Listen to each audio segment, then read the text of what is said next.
When President Trump publicly branded Representative Jasmine Crockett ungrateful on national television, he thought he was ending her career. Instead, her calm, measured response triggered a chain reaction that sent shockwaves from the university gymnasium all the way to the White House.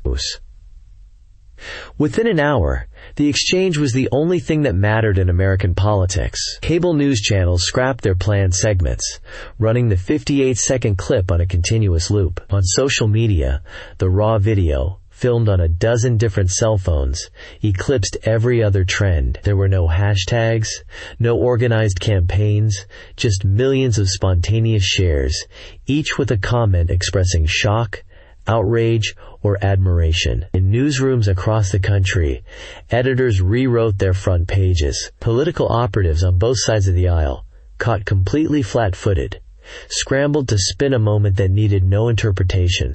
It was a rare, crystalline event in modern politics, a direct, unscripted collision between raw power and principled resolve. And the fallout was only just beginning. 2 days earlier, the enterprise felt significantly less world-altering.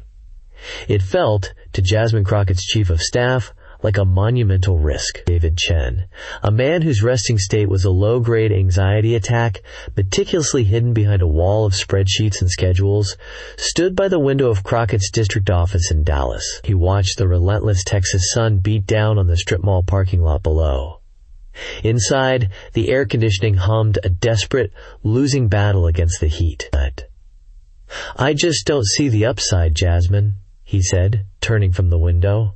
"Going into the lion's den is a great metaphor, but in reality, the lion usually wins. This is a nationally televised event, in a state that's on a knife's edge."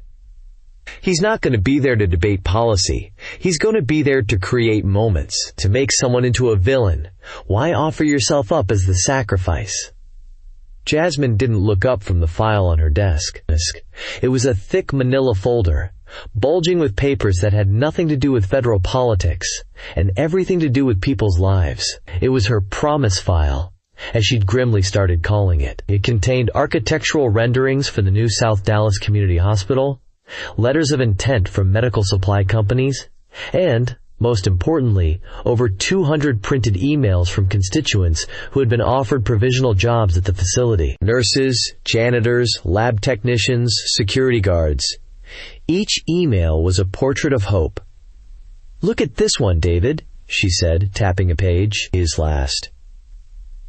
It was an email from a woman named Maria Flores, a single mother of two, currently working 2 part-time jobs as a home health aide. She had been offered a full-time position as a nursing assistant on the new hospital's pediatric floor. The job came with health insurance. Real, comprehensive insurance for the first time in her adult life. Her email to Congresswoman Crockett, sent months ago, was effusive, full of gratitude for the federal grant that had made the hospital possible. "You have changed my family's future," Maria had written. Jasmine slid another piece of paper across her desk.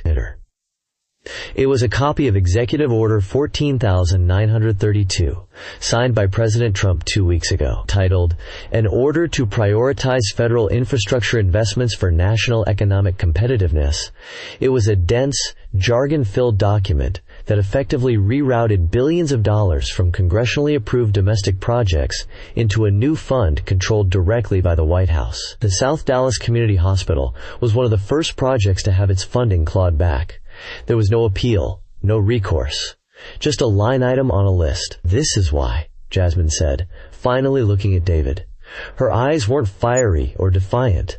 They were exhausted. "Because I have to go back to Maria Flores and 200 other people like her and tell them that a promise made by the United States government is no longer valid. I have to tell them that their children's health insurance was traded away for a strategic national endeavor that has no details, no oversight, and no timeline. I'm not going to do that in a press release. I'm not going to have you do it in a carefully worded statement. The man who signed the order is going to be in Kenosha, Wisconsin, taking questions. I am a representative of the people who were harmed by that order. I will go, and I will ask him the question." David sighed, running a hand through his hair. He knew that look. It was the same look she had when she was a public defender and had decided to take a hopeless case to trial because her client, against all evidence, deserved a defense. It was a look that communicated a deep, unshakable belief in the process, even when she knew the process itself was broken. "He'll mock you," David warned. "He'll turn it into a joke. He'll mispronounce your name. He'll attack your record. He'll lie about the project, and the network will cut to commercial, and the narrative will be set." "Probably," Jasmine agreed, closing the file. "But Maria Flores will see that I asked. The people in this district will see that their voice wasn't silent. That's the job, David. It's not about winning every fight. It's about showing up for the ones that matter." She stood up and walked to the small kitchenette to refill her water bottle. "Book the flight to Milwaukee. Economy Plus is fine." Meanwhile, 1,000 miles away, on Air Force One, President Donald Trump was in a state of supreme confidence. The flight was smooth, the Diet Cokes were flowing, and the mood was buoyant. He was scrolling through his Truth social feed on a large, customized tablet, chuckling at memes his supporters had made of his political rivals. His press secretary, a sharp-suited man named Gavin Price, stood nervously by the presidential armchair. "Sir, just a quick rundown on the town hall format," Gavin began, holding his own tablet. "The host is Mark Riley from ABN News. He's generally fair, but he'll push back. We've flagged a few potential questioners in the audience. There's a local union leader who is unhappy about the new tariff deal, a student activist concerned about—" Trump waved a dismissive hand, not looking up from his screen. Gavin. How many of these have we done? 1,000? They're all the same. The union guy will grumble. I'll tell him I saved his industry. The student will whine. I'll tell them they have the greatest economy ever. It's a script. We know it. They know it." "There is one more, sir," Gavin pressed, hesitating. "We got a heads up that a Democratic congresswoman might be in the audience. Jasmine Crockett, from Texas." Trump's head snapped up. A slow grin spread across his face. He knew the name. She had been a vocal critic of his executive actions, and a frequent, articulate guest on opposition news networks. He saw her as a minor but persistent annoyance, like a fly buzzing at the edge of his vision. "Crockett? The little public defender?" he said, the grin widening. "Is she lost? Did she think this was a committee hearing? Fantastic! This is fantastic!" "Sir, my advice would be to treat her with respect," Gavin said carefully. "She's a sitting member of Congress. Acknowledge her, answer her question briefly, and pivot. Do not get drawn into a back and forth. Her whole game is trying to bait you by acting calm and lawyerly. Don't take the bait." Trump leaned back and laughed, a loud, booming sound that filled the cabin. "Bait? Gavin, I am the bait. They can't help themselves. She thinks she's going to come into my house and score points. It's cute. No, we're going to give her a moment in the spotlight. We'll let her ask her little question about whatever sad sack project she's crying about. And then I'm going to teach her a lesson. I'm going to teach her that in the real world, you don't get a trophy for trying. People are tired of complainers, Gavin. They want gratitude. They want a strong leader who gets things done, not a whiny lawyer from Dallas. He turned to his body man. "Give me the file on her district. Find out what handouts they've been getting. I want numbers." He looked back at Gavin, his eyes gleaming. "Don't you worry. We're going to make this town hall one for the history books. She's not walking into the lion's den. She's a lamb, and she's walking into a slaughterhouse." He clapped his hands together once, a gesture of finality. "This is going to be great television." 2 days later, Jasmine Crockett stood in line inside the sweltering heat of the University of Wisconsin-Kenosha Gymnasium. The place smelled of popcorn, sweat, and cheap disinfectant. She had a single, standard-issued ticket obtained by her office through the public lottery, and she held it tightly in her hand. She wasn't seated in a VIP section or given any special recognition. She was just another face in the crowd, number 432, in a line of over 1,000 people shuffling their way to their seats. Her legislative pin, the small gold emblem that identified her as a member of Congress, was tucked away in her purse. David had argued she should wear it, that it afforded a certain level of protection and respect. Jasmine had disagreed. "I'm not here today as Congresswoman Crockett, member of the 119th Congress," she had told him that morning in her budget hotel room. "I'm here as the designated question asker for Maria Flores. The pin doesn't matter." She found her seat. It was in the upper half of the retractable bleachers, with a partially obstructed view of the stage. The energy in the room was electric and deeply divided. Red "Make America Great Again" hats mingled with blue Union t-shirts. The audience was a perfect microcosm of the swing state it occupied, a combustible mix of fervent belief and profound skepticism. As the stage lights flared to life and the ABN News theme music blared from the speakers, Jasmine felt a knot of anxiety tighten in her stomach. David's warnings echoed in her head. Maybe this was a mistake. Maybe she was about to become a national cautionary tale. She took a slow, deep breath and pulled the folded, dog-eared email from her pocket. She smoothed it out on her knee, rereading the words Maria Flores had written. "You have changed my family's future." The knot in her stomach didn't disappear, but it was joined by a competing, stronger sensation: resolve. She folded the paper and put it back in her pocket, a hidden shield against the spectacle to come. The first hour of the town hall unfolded exactly as Trump had predicted and David had feared. The president was in his element, a master showman working a familiar crowd. He deflected, he joked, he attacked. He took a question from the concerned union leader about the impact of his new tariffs on Canadian lumber. "Your jobs are safer than ever before," Trump declared, pointing at the man. "I know it, you know it, everybody knows it. We had a terrible deal, a disaster of a deal made by very stupid people. I made a much better deal. A beautiful deal. Some people say it's the best deal they've ever seen. The Canadians are complaining, which is how you know it's a good deal for us. Don't worry about it. You're welcome." The answer was factually incoherent, but delivered with such overwhelming confidence that his supporters roared their approval. The union leader, looking bewildered, sat down. Next came the student activist, a young woman who asked about the administration's rollbacks of environmental regulations. Trump feigned a pained expression. "Oh, the environment," he sighed dramatically. "We have the cleanest air, the cleanest water. We have the best numbers. The best. A lot of people don't know that. These regulations, they were killing our businesses. Strangling them. You can't build anything. You can't do anything. We want clean air and water, but we also want jobs. We want prosperity. You'll thank me in 10 years when you have a great job." He winked. The student opened her mouth to offer a rebuttal about rising sea levels, but the moderator, Mark Riley, was already moving on. "Mr. President, we have time for a few more questions," Riley announced.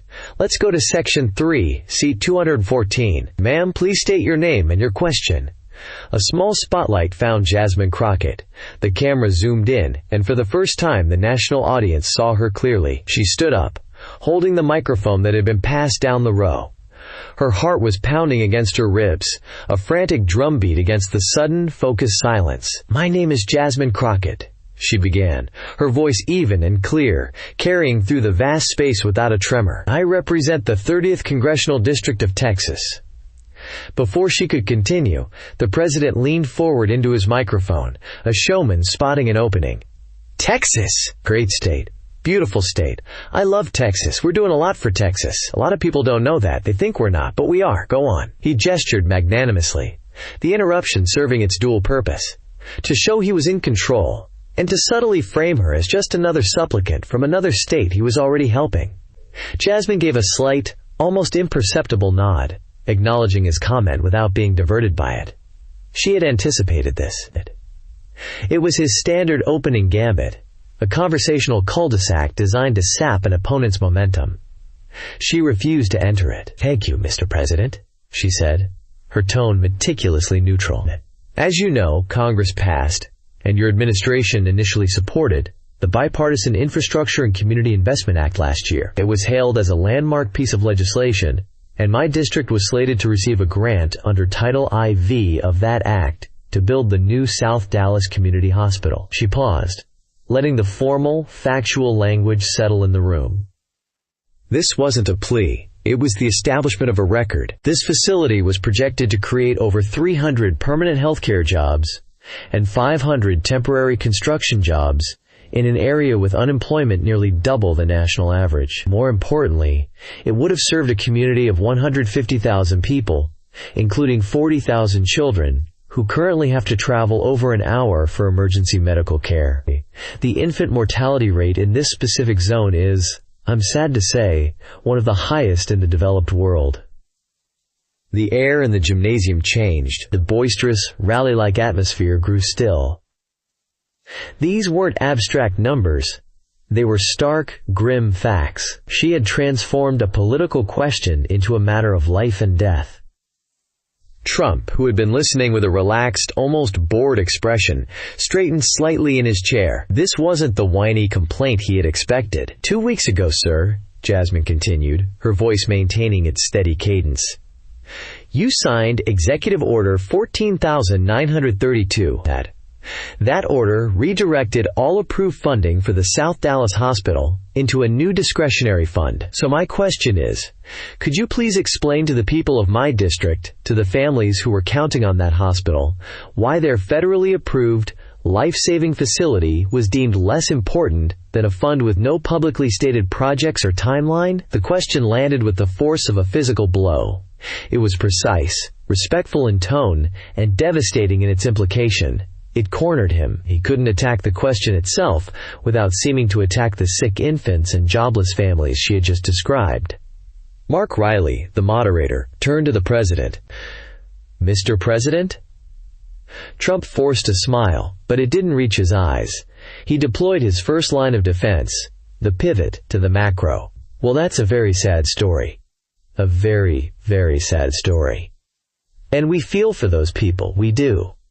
But you have to look at the big picture. A big picture, he repeated, his voice getting louder, recovering its rhythm. Our country was falling apart. Our infrastructure was a joke. I signed the One Big Beautiful Bill Act, the biggest of its kind in history. And we are creating jobs like you wouldn't believe. Like nobody has ever seen before. We have to make decisions. Tough decisions. Your district? I have the numbers right here, he said, tapping a folder on the small table beside him that he hadn't opened. Your district has seen a 12% increase in manufacturing jobs just in the last 6 months. 12%! That's a record. You have more people working than ever before. So we have a situation, and it's a beautiful situation, where some things have to be moved around to create the greatest possible good for the whole country. It was a classic Trumpian defense. Dismiss the specific pain, inflate a tangentially related success, and frame the decision as a tough but necessary choice made for the greater good. To his supporters in the audience, it sounded strong, presidential. A wave of applause started to build. Jasmine waited patiently for it to die down. She still held the microphone, her posture unchanged. When the room was quiet again, she spoke. Mr. President, with all due respect, those manufacturing jobs, which we are grateful for, are not a substitute for the specialized healthcare positions that were lost. A factory worker cannot deliver a baby. A machinist cannot perform emergency surgery. This wasn't just another building. It was a lifeline for a community that has been medically underserved for 50 years. She took a small step forward, a subtle shift in body language that drew every eye in the room back to her. I have an email in my pocket from a single mother in my district. She's a home health aide, working 2 jobs with no benefits. She was offered a full-time position as a nursing assistant at that hospital. It would have been the first time in her life she had health insurance for her 2 children.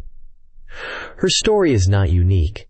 There are hundreds like her. So while I appreciate the big picture, the picture for these families is one of a promise broken, a future stolen. The use of the word stolen hung in the air. The applause for the president now seemed a distant memory.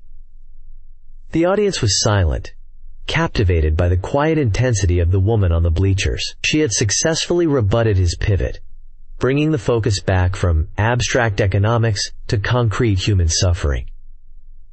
Trump's smile vanished completely. He was losing control of the moment. His first defense had failed. He shifted to his second, the ad hominem attack. He leaned into the microphone, his voice taking on a new, harder edge. "You know, you're a lawyer. I hear you were a public defender. Is that right? A public defender?" he asked, as if the phrase itself were an accusation. "Yes, sir. For 10 years, Jasmine said calmly. "I thought so," Trump sneered. "You see, you defend people. That's what you do. You find loopholes, you argue, you try to get people off. It's a certain way of thinking, a very negative way of thinking, if you ask me. I'm a builder. I look at a site, I see a beautiful tower. You look at a criminal, you see a victim. It's a different mindset. I'm trying to build the country up, and you're here, trying to tear it down with these sad stories. It's obstruction. It's what's wrong with Washington." A smattering of aggressive cheers erupted from the red-hatted sections of the crowd.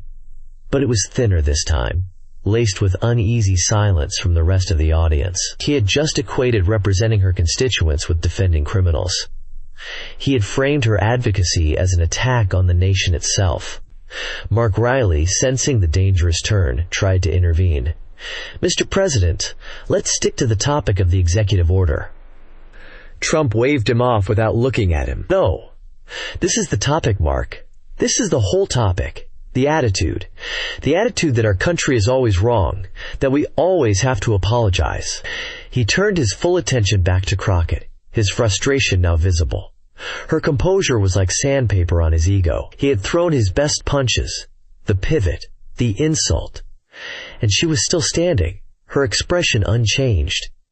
He needed to end this. He decided to go for the knockout blow, the line he had crafted on the plane, the one he was sure would resonate with what he called the real Americans in the audience. He lowered his voice, adopting a tone of paternalistic disappointment. "You know, Congresswoman," he said, drawing out her title mockingly, "I looked at the numbers. Your district gets a lot of federal money. A lot. Billions and billions of dollars over the years. For this program, that program. You get more than almost anybody, and all I hear is complaining. So much complaining." He paused for effect, letting the accusation hang in the air. He looked directly into the main television camera, then back at her. "A little gratitude would be nice, Congresswoman, instead of always asking for more. You should be grateful." The word grateful landed with a stunning finality. It was the ultimate dismissal. It wasn't just a rebuttal of her policy question. It was a judgment on her character, and by extension, the character of her entire district. It was the voice of a king telling a peasant to be thankful for the scraps from the table. An absolute hush fell over the gymnasium. The low hum of the fluorescent lights was suddenly audible. Every single person in the room, supporter and detractor alike, seemed to be holding their breath. The camera feed tightened on Jasmine Crockett's face. In the control truck outside, a producer whispered, "Stay on her. Whatever you do, stay on her." Jasmine didn't react immediately. She stood motionless for 1 second, then 2. It felt like a lifetime.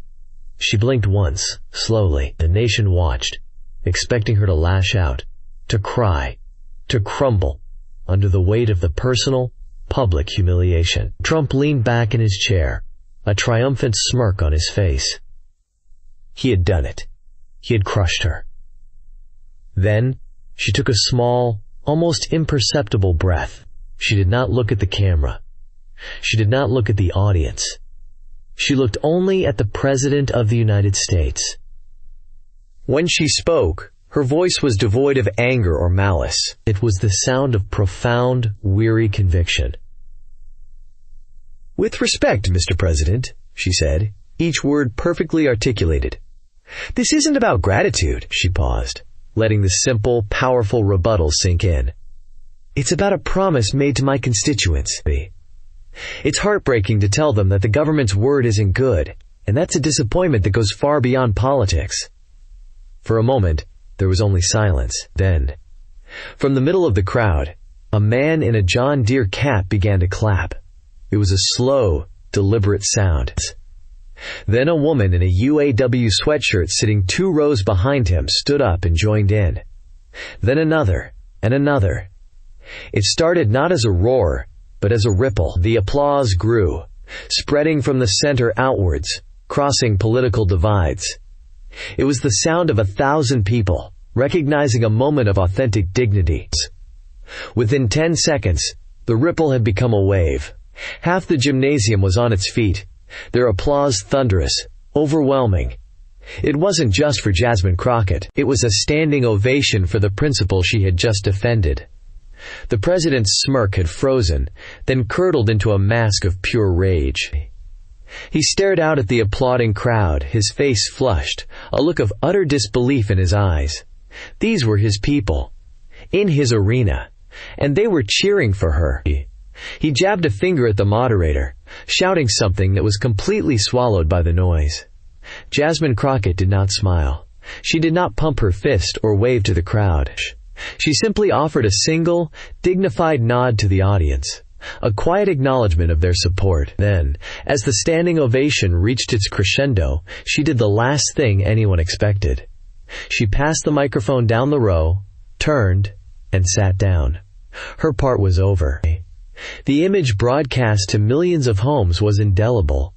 The President of the United States, standing speechless and furious on a brightly lit stage, being completely upstaged by the quiet grace of a congresswoman sitting silently in the shadows of the bleachers. Mark Riley, the ABN moderator, stood stunned for a moment, a deer in the headlights of a political supernova. He saw the president's apoplectic face, the cheering audience, and the empty microphone stand in Crockett's row. His earpiece was a cacophony of producers screaming conflicting instructions.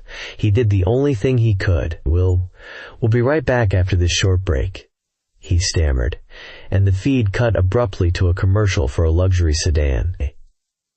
In the ensuing chaos, as the house lights came up and the president's security detail swarmed the stage to escort a visibly livid Trump away, Jasmine Crockett was already moving. David Chen, her chief of staff, had materialized by her side, his earlier anxiety replaced with a look of pure, unadulterated shock.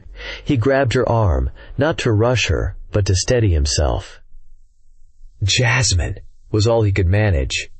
"We need to go now, David," she said, her voice low and firm, "through the side exit, not the main press area." They moved quickly, slipping through a sea of bewildered faces.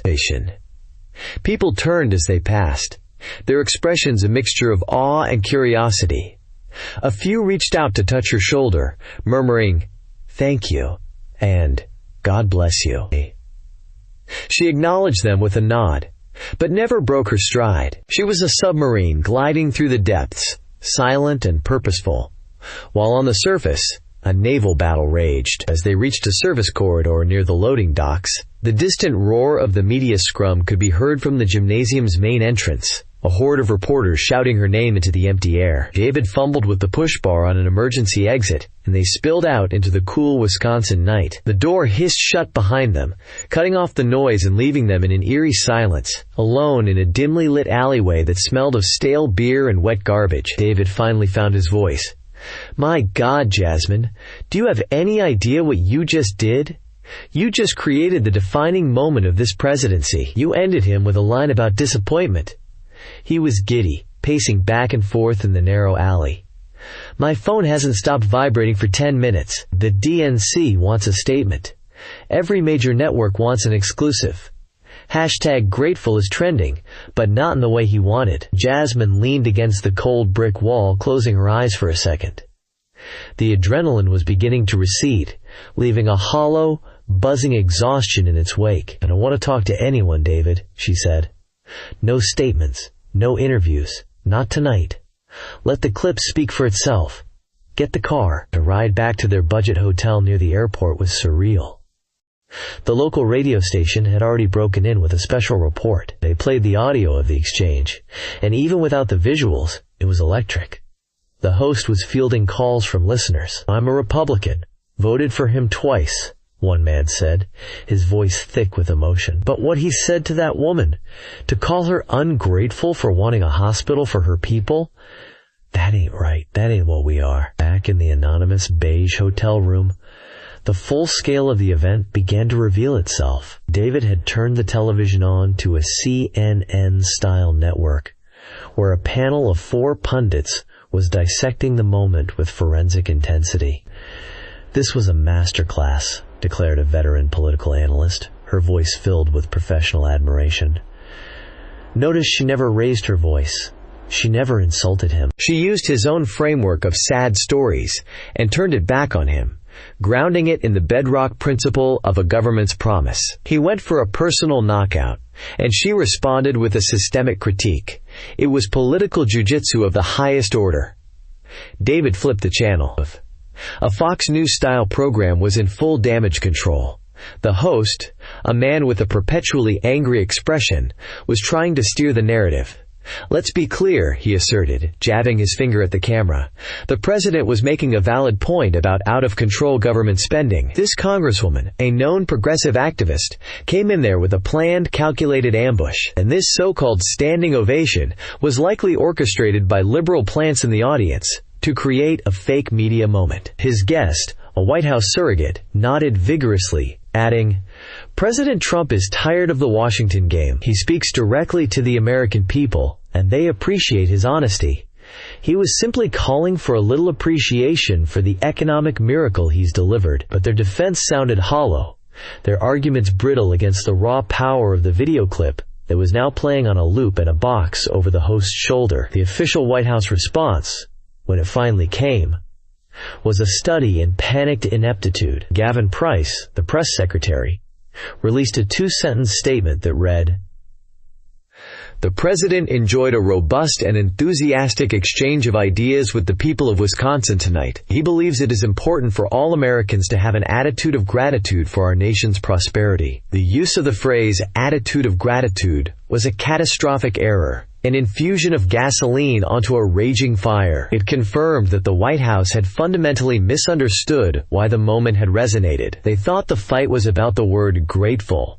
The rest of the country knew it was about the idea of a promise. In the hotel room, Jasmine had taken off her blazer and was sitting on the edge of the bed, rubbing her temples. The victory felt distant, an event that had happened to someone else. What felt real was the pounding in her head and the deep, cellular exhaustion. "You should be celebrating," David said, finally turning off the TV. He was holding up his phone. "Look at this. Even Mark Riley just tweeted." He wrote, "In 25 years of moderating political events, I have never witnessed a moment like the one I saw tonight. It was unscripted, unexpected, and utterly unforgettable." "Unforgettable, Jasmine?" She gave him a weak smile. "Can I see my phone, David?" His triumphant expression faltered. "I don't know if that's a good idea right now. It's a lot." "I need to see it," she insisted. He hesitated, then handed it over. She unlocked the screen. The sheer volume of notifications made the device lag. Thousands of emails. Thousands of mentions. She bypassed the texts from excited colleagues and the congratulatory emails from party leadership. She opened her public Facebook page, then her official X account. And then she began to scroll. The first wave was positive, a tidal wave of support from strangers across the country. But as she scrolled deeper, she entered the digital sewer. The threats began. They were not vague, they were horribly specific, illustrated with violent, degrading memes and profanity-laced tirades. "You ungrateful racist slur. You think you're so smart. We know what hotel you're in. Watch your back. My buddies and I are going to pay a visit to your district office. See how brave you are then, you misogynistic slur. Somebody needs to shut this loudmouth B*** up for good. Trump, 2028, or else." The messages were accompanied by photos of guns, menacing emojis, and, in several cases, aerial views of her home in Dallas, pulled from Google Maps. They attacked her race, her gender, her family. They promised violence with a chilling, casual certainty. David watched as her face, which had remained a mask of composure through a presidential onslaught, grew pale. Her thumb trembled slightly as she scrolled. the endless river of hatred flowing past her eyes. She, the former public defender, had stared down murderers and sociopaths in courtrooms. She had learned to build a wall between their darkness and her own spirit. But this was different. This wasn't a defendant in a cage.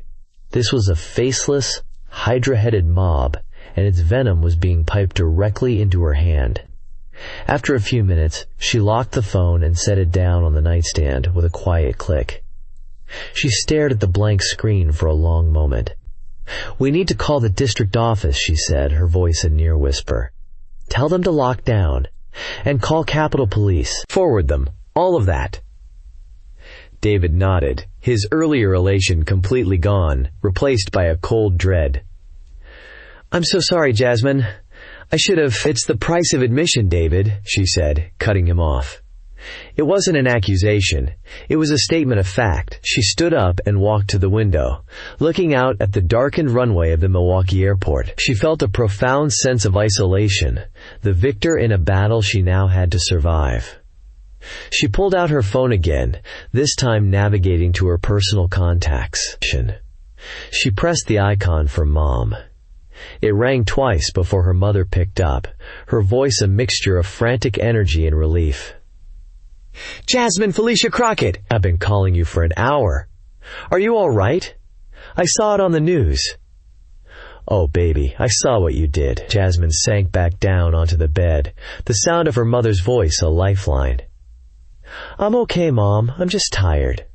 "Tired? I bet you are," her mother said. There was a swell of pride in her voice.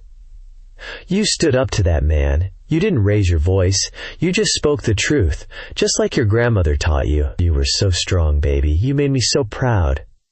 Tears pricked at the corners of Jasmine's eyes, the first crack in her armor all night. "Thanks, Mom." Then her mother's tone shifted.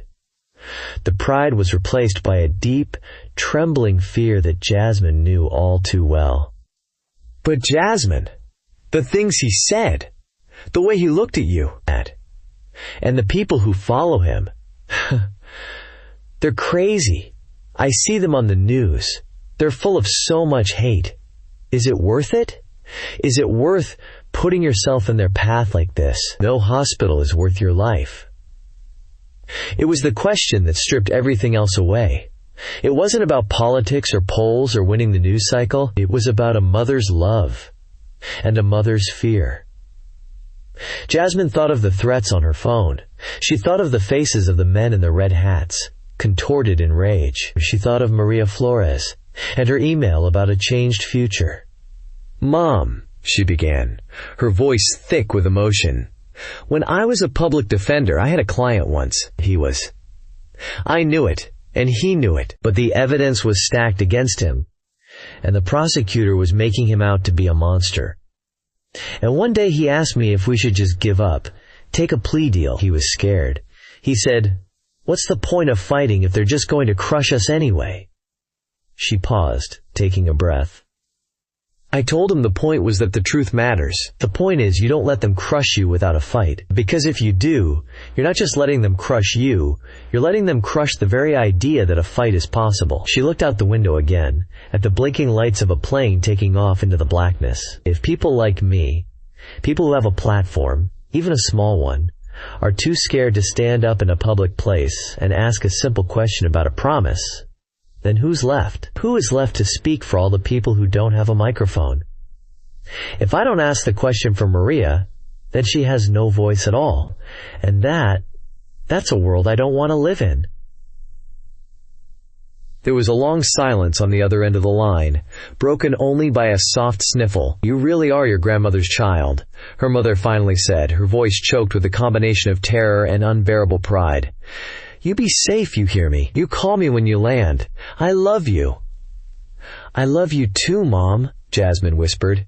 She ended the call and let the phone drop onto the comforter. The political victory felt a million miles away.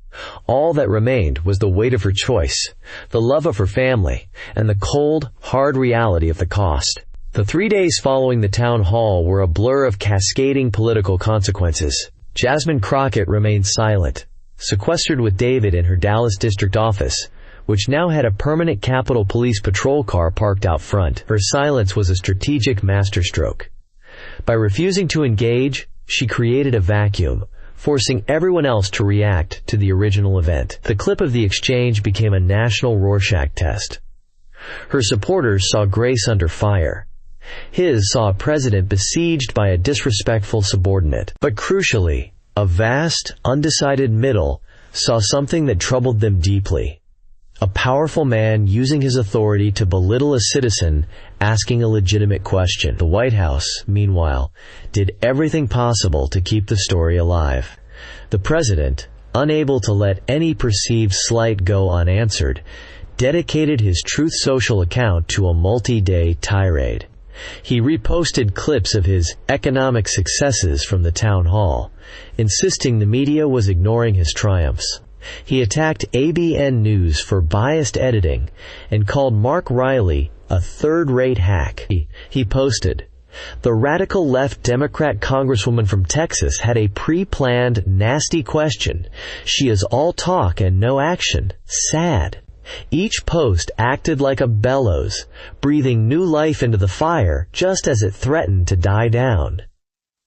In Washington, the Republican Party was in a bind. To defend the president's ungrateful comment was to alienate the moderate suburban voters they desperately needed. To criticize him was to invite his wrath and a potential primary challenge. Most chose a third option, a panicked, collective silence.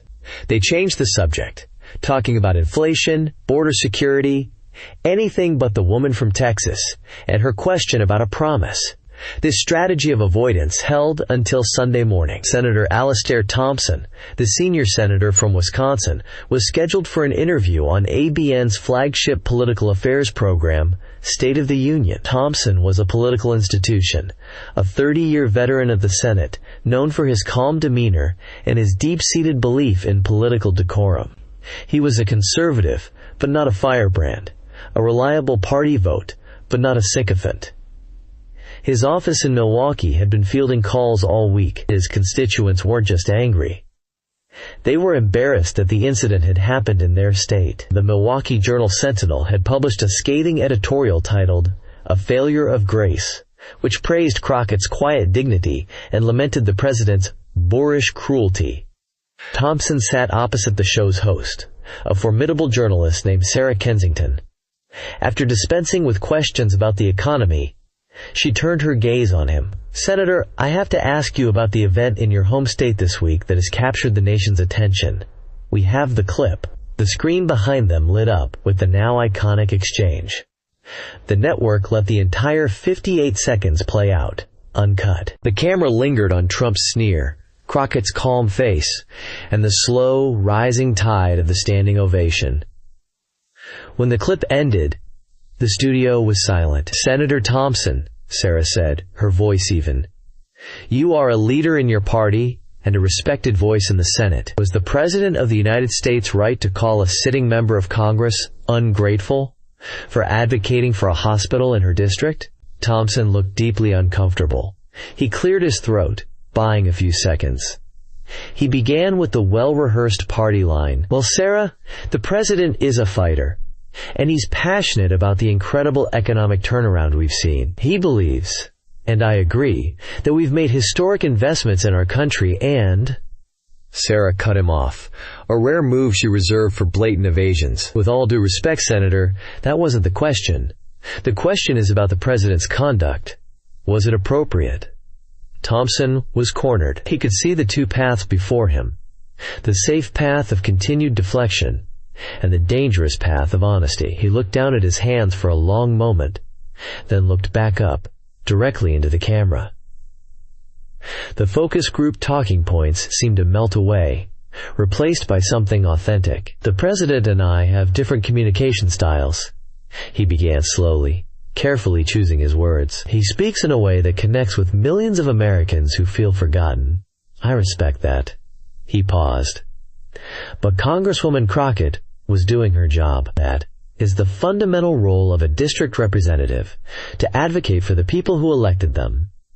It's a role as old as the Republic itself." He leaned forward slightly, his voice gaining strength. Her question about the funding was legitimate. The promise of that hospital was made through a bipartisan act of Congress, and in this country, a promise made by the government ought to be its bond. It is the currency of our public trust. He took a final breath, delivering the line that would detonate the Republican cone of silence. She asked a tough question, and she did so with a dignity and a respect for the office, both hers and his, that I think we can all learn from. The question was fair. She deserved a straight answer. It was a political earthquake. He hadn't attacked Trump's character, but he had systematically dismantled his entire defense. He had validated Crockett's question, her motive, and her conduct, while implicitly condemning the president's. On his estate in Florida, Donald Trump watched the interview on a massive television screen, his face growing darker with every word Thompson spoke. When the senator finished, Trump hurled his phone across the room, where it shattered against a marble fireplace. It was the ultimate betrayal. Within minutes, his Truth Social account erupted in a furious tirade. "Just watched Weak Rhino Alastair Thompson on ABN. A disaster!" He was shaking, so scared of the fake news host. "This guy has been in Washington too long. He's part of the swamp. Never knew how to fight. That's why Wisconsin is having problems. He forgot that I'm the one who got him reelected. Sad." Another post followed seconds later. "Thompson is a dinosaur who wants to go back to the days of losing with dignity. I'd rather win without it. Alastair should resign and let someone who loves America take his place. He is a traitor to the Republican Party and to the MAGA movement." The attack was so vicious, so personal, that it immediately backfired. It transformed Senator Thompson from a cautious politician into a courageous martyr. The story was no longer just about Trump versus Crockett. It was now about Trump versus a respected elder statesman of his own party. The president's tantrum gave other Republicans the political cover they needed. By the end of the day, 3 other moderate Republican senators had released statements commending Thompson for his candor and integrity.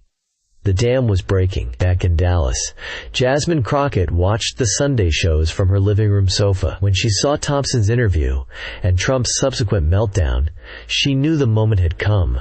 The battle was no longer hers alone. The principle she had defended was now being debated at the highest levels. It was time for her to make her closing argument. David Chen, predictably, was ecstatic. "This is it," he said, practically vibrating with excitement. "Thompson just gave us the opening of a lifetime. 60 Minutes called again. They'll give you the whole hour. We can book you on Good Morning America tomorrow. We can finally go on the offensive." Jasmine shook her head. "No, David. No big networks. No fancy studios. That's their battlefield. We're going to finish this on ours." She stood up. "Call the office. Announce a press conference for tomorrow afternoon at the Eloise Carter Community Center in South Dallas." "The community center?" David asked, bewildered. "Jasmine, the lighting is terrible. The sound system is from 1985. The national press will have to fly crews in. It's a logistical nightmare." "Good," she replied. "I don't want it to be easy. I want them to come to the place this is all about. I want them to stand in the neighborhood that was supposed to get a hospital, and I want Maria Flores in the front row." The next afternoon, the scene at the Eloise Carter Community Center was one of controlled chaos. The small, multi-purpose room, which usually hosted bingo nights and after-school programs, was packed with a strange mix of national media correspondents in expensive suits and local residents in their everyday clothes. The air was thick with anticipation. At precisely 2 p.m., Jasmine Crockett walked to the rickety podium. She was not flanked by party leaders or political handlers. She stood alone.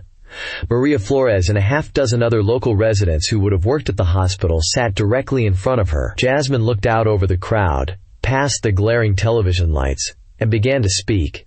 Her voice was calm and strong. "Good afternoon. Thank you all for being here," she started. "I've been silent for the past few days, because I believed it was important for the nation to have a conversation, not about personalities, but about principles. I want to begin by thanking Senator Alastair Thompson of Wisconsin. It takes courage to speak the truth, especially when it is inconvenient. He demonstrated that public service can still be a noble calling, and I, along with many Americans, am grateful for his principled stand." She paused, then continued, her voice resonating with conviction. "The events of the past week were never about a single congresswoman or a single president. This was never about one hospital, as vital as it is to this community. It was about the fundamental trust between a government and its citizens. It was about the simple, sacred idea that a promise should be kept." She looked directly at Maria Flores. "For too long, politics in this country has been about performance, about who can shout the loudest, who can land the sharpest insult, who can best entertain a crowd. But governance is not entertainment. It is a solemn responsibility. It's about ensuring that a mother of two can get a job with health insurance. It's about building a society where a child's access to an emergency room isn't determined by their zip code. It's about making sure the words, 'a promise from your government,' mean something." She took her hands off the podium, a gesture of openness and finality. "I cannot, by myself, force a signature on an executive order or restore a line item in the federal budget. The fight for the South Dallas Community Hospital will continue, and it will be a hard one. But I can make this promise to the people of my district and to people all across this country who felt a connection to this moment. I promise you this. You will not be silenced. Your concerns will not be dismissed as complaints. And your hope for a better future will never, ever be called ungrateful. It will be called what it is, the American dream. I have no further statement, but I'm happy to introduce you to some of the people who can tell you exactly what that dream means to them." She stepped away from the podium and gestured to Maria Flores. As the camera swiveled and 100 reporters shouted questions, Jasmine Crockett faded into the background. Her final act, a deliberate transfer of the spotlight from herself to the people she had sworn to represent. The national media, with its voracious and fleeting appetite, moved on within a week. Another political scandal, another international crisis, another presidential tweet storm captured its attention. The Klieg lights swiveled away from South Dallas, leaving the community back in the familiar quiet of being overlooked. The executive order remained in place. The federal funding for the South Dallas Community Hospital remained frozen. To a casual observer, it might have seemed as if the entire explosive episode had ended in a stalemate, a brief flash of drama with no lasting effect. But underneath the surface, the echo of Jasmine Crockett's stand was just beginning to resonate. The person who felt it most acutely was Maria Flores. In the days following the press conference, she became a minor local celebrity. People recognized her in the grocery store. Neighbors who had only ever offered a polite nod now stopped to talk, to thank her for speaking up. She gave a few interviews to local news outlets, her voice gaining strength and confidence with each telling of her story. But as the weeks passed, she felt a familiar sense of despair creeping back in. The attention was fading. The hope felt thin. The promise was still broken. One evening, about 3 weeks after the town hall, Maria was at her kitchen table with two of her neighbors, Sarah, a certified nursing assistant, and Ron, a retired plumber. All three had been counting on jobs at the new hospital. They were glumly stirring their coffee, lamenting their situation. "I guess that's it then," Ron said with a heavy sigh. "The politicians had their fight, the TV people got their story, and we're right back where we started." "It feels like it," Sarah agreed, tracing a pattern on the worn tablecloth. "It was a beautiful moment, what the congresswoman did. But a moment doesn't pay the bills." Maria looked at their faces, at the resignation she saw there, the same resignation she felt in her own heart. She thought of Jasmine Crockett standing at that podium, speaking not of victory, but of promises. She thought of her own children asleep in the next room. A spark of defiance, lit in her by the town hall and fanned into a flame by the press conference, refused to be extinguished. "No," Maria said, her voice quiet but firm. Her neighbors looked at her. "No, we are not back where we started. Before, we were invisible. Now people have seen us. Before, we were silent. Now, they've heard our voice." She leaned forward, her eyes intense. "What if we stopped waiting for them to keep the promise? What if we started building it ourselves?" Ron scoffed. "With what, Maria? We can't build a hospital." "No," she conceded. "We can't build a hospital. But what was the first thing we needed it for? What's the biggest fear we all have? It's our kids getting sick in the middle of the night. It's that hour-long drive to the emergency room." She stood up and began pacing her small kitchen. "We can't build a hospital, but maybe we can build a clinic. A small one. Just for kids. Just for nights and weekends. An urgent care. Something. We start with something." The idea hung in the air, audacious and overwhelming. Then, Sarah slowly nodded. "There's that empty storefront over on Lancaster. The old shoe store. It's been vacant for years." Ron stroked his chin. "I could do the plumbing. I've still got my tools, and my brother-in-law is an electrician." That night, the Dallas Promise Project was born at Maria Flores' kitchen table. It started with nothing but an idea, and the desperate energy of people with nothing left to lose. They had no money, no political connections, no experience in community organizing. But they had a story. Their first fundraiser was a bake sale outside the local supermarket. They made a hand-painted sign that read, "They broke the promise. Help us build a new one." They raised $427.50. It was a pittance, but it felt like a fortune. They held a car wash the next weekend, with local high school kids volunteering. They started a GoFundMe page, and Maria, in a post, linked the news clip of Crockett's town hall exchange. The page was shared by a few of the journalists who had covered her story. Donations started to trickle in. $10 from a teacher in Ohio, $25 from a firefighter in California, $5 from a student in Florida. People who remembered the moment, who had been moved by the principle, were now investing in it. A month after the town hall, a reporter from the Dallas Morning News, who had been at the community center press conference, decided to write a follow-up piece. He was expecting a story of disappointment, of faded hopes. Instead, he found a story of fierce, grassroots action. His article, "The Promise Keepers of South Dallas," was a deeply moving account of the community's efforts, focusing on Maria's unexpected transformation from quiet single mother to determined community organizer. The story was published on a Tuesday. On Wednesday morning, in his Senate office in Washington, D.C., an aide placed a copy of it on Senator Alastair Thompson's desk. The senator, who had weathered a storm of abuse from the president's supporters, but also received quiet praise from his colleagues, had been looking for a way to give substance to his words. He read the article, a slow smile spreading across his face. This was it. This was the real thing. He picked up the phone and called the CEO of the Kellerman Foundation, a massive private healthcare charity based in his home state of Wisconsin. "John," he said, "I'm sending you a story from Texas. It's about a group of people who are the living embodiment of the principles we conservatives are always talking about. Self-reliance, community action, pulling yourself up by your bootstraps. They're not asking for a handout. They're building something themselves.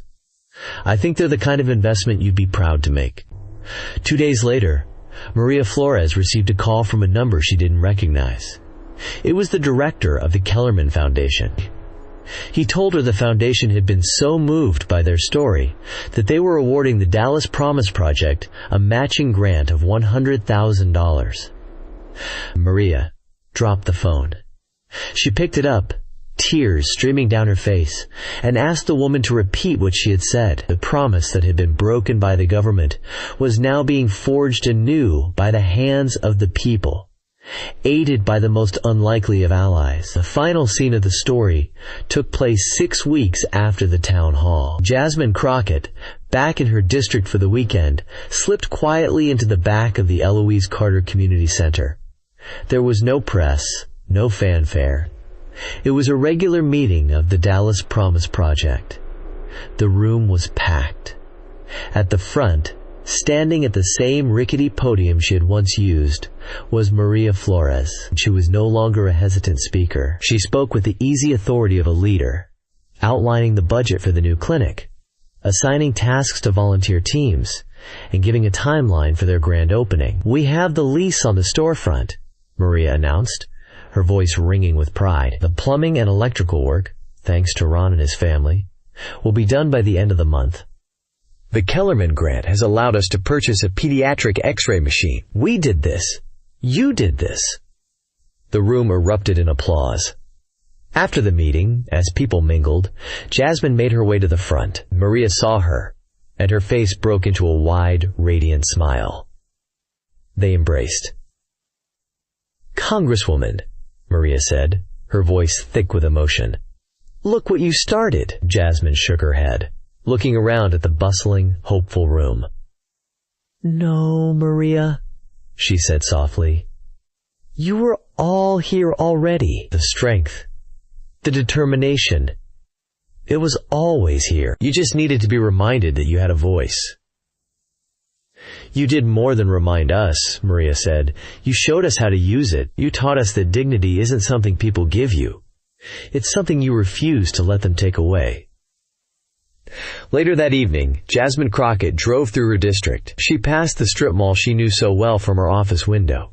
She pulled her car over.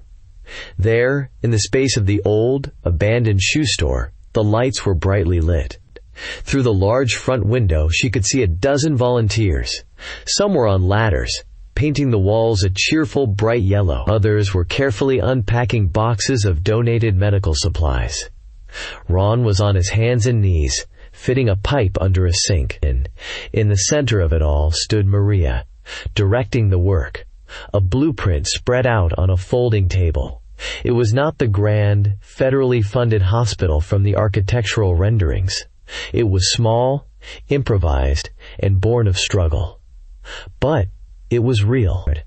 Its lights cut through the darkness. It was the lasting echo of a single moment of courage, a testament not to the politician who had won an argument, but to the people who had heard her, and in doing so, had found the power to build their own promise.